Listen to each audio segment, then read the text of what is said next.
શું મિત્રો તમારે પણ આવી રીતે પીઝો ઘરે બનાવવો છે તો જો આપણે પણ પીઝો બનાવી રહ્યા છે। પીઝો બનાવવાની રીત તમને કહી દઉં તો આપણે ગામમાં જઈને અથવા તો સિટીમાં જઈને આજુબાજુમાં મળતું હોય તો પીઝાનો રોટલો લાવવાનો છે ને પછી જો એમાં ઉપર આવી ચટણી ચોપડી દેવાની છે ને આ કેપ્સિકમ મરચાં ગાજર અને ડુંગળીનું સલાડ બનાવી નાખવાનું છે। મિક્સન બધું કરીને આપણે એની ઉપર જો આવી રીતે મસાલો ભભરાઈ દેવાનો છે। ચીઝના ઝીણા ઝીણા કટકા કરીને આવી રીતે ચીઝ પણ ધીમે ધીમે થોડી થોડી ભભરાઈ દેવાની છે।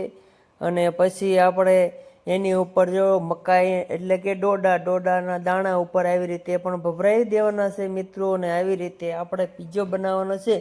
અને આ ચીઝ આવે તો આવી રીતે પણ પેકિંગમાં પણ ચીઝ આવે છે તો એને ખમણી નાખવાની છે।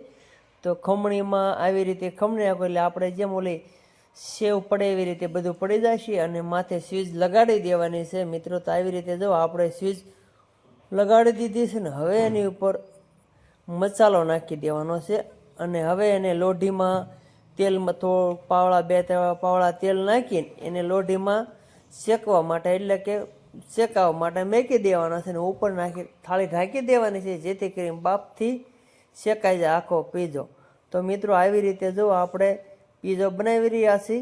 તો તમને મિત્રો કેવો પીઝો લાગ્યો તો લાઈક શેર ને કોમેન્ટ કરવાનું ભૂલતા નહીં મિત્રો। અને આ ટેસ્ટ જોયા પછી તમને કેવો લાગશે જરૂરથી એક કોમેન્ટ કરી દેજો મિત્રો।